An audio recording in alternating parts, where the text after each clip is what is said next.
What's up? It's Marco, Sage of Soccer, and this week it was announced where the US men's national team will play their World Cup qualifiers this winter. And it is going to be in Columbus, Ohio, and the Twin City in Minnesota. And for those of you who are not geographically inclined, cold places. Now, this surprised me for a couple of reasons. One, cold weather's used as an excuse to not have the MLS on a European schedule, so it's a little bit hypocritical. And two, as I said on Twitter, follow me, links in the description, Sage Soccer. Weather is an equalizer for soccer games. What I mean by that is, when conditions are bad, it becomes a lot easier for worse teams to win out.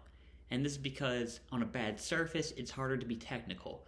If the pitch is bad, balls can take bounces, maybe the ball skid too much, and I feel like that's kind of what we're counting on with like a snowy field. And in addition, like the wind could be really bad, so balls over the top, they're not going to work as well. And man, it kind of limits how much your athleticism can be at play. And it can really hurt the keepers as well. With how much a ball could skid, how much could bounce, and it's just a huge equalizer in these games. So you want to be playing games in poor conditions when you're the worst team. And we're playing El Salvador and Honduras. We should be trying to play these guys on the most equal field possible because we are better. By doing this, we're giving them a chance to win. And this isn't to prepare for Canada. That's what I was thinking at first. But just playing some cold games, help us prepare for the Canada road trip. But we don't care about how we perform in away games. This team, this federation has made it clear that they're fine with draws and they really don't care about losses in away games in CONCACAF right now, which is stupid.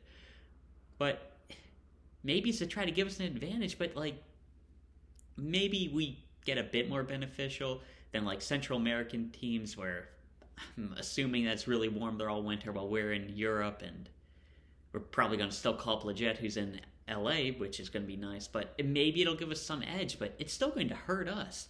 And we shouldn't be trying to make the game this equal footing,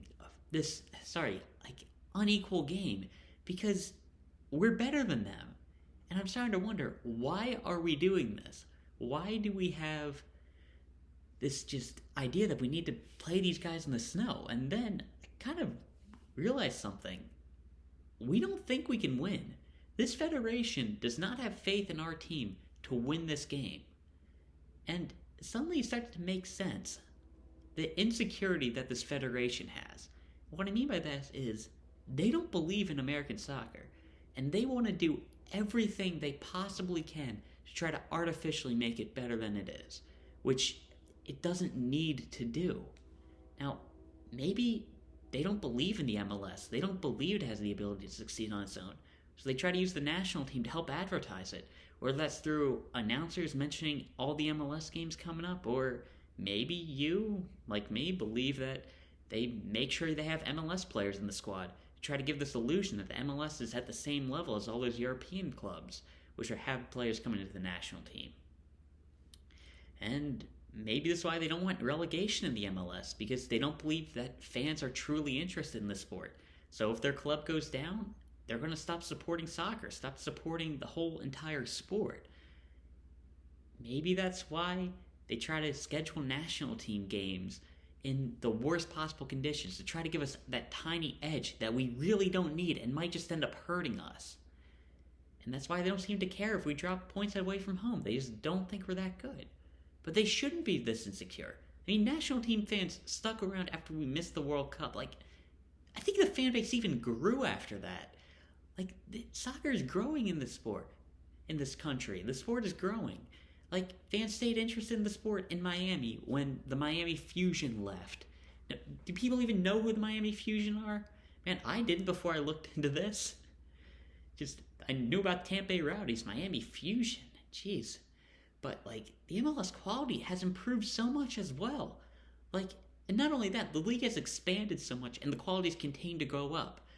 You'd think as, a league expands, the talent would become thinner because, there's only so much talent, so once the league grows, the teams will get worse. But no, the talent has gone up. The league has gotten even better.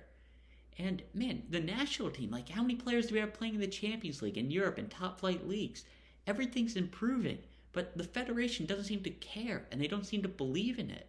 We currently have a federation that doesn't believe in its own talent and would rather use the national team as a platform to grow the MLS because it doesn't think that the MLS can succeed on its own. The only thing this team can do is to prove them wrong, is to win the game in bad conditions, have a strong World Cup, continue game support, and hopefully this will let the national team know, this will let the federation know that this team is good enough and that they shouldn't be this insecure about itself.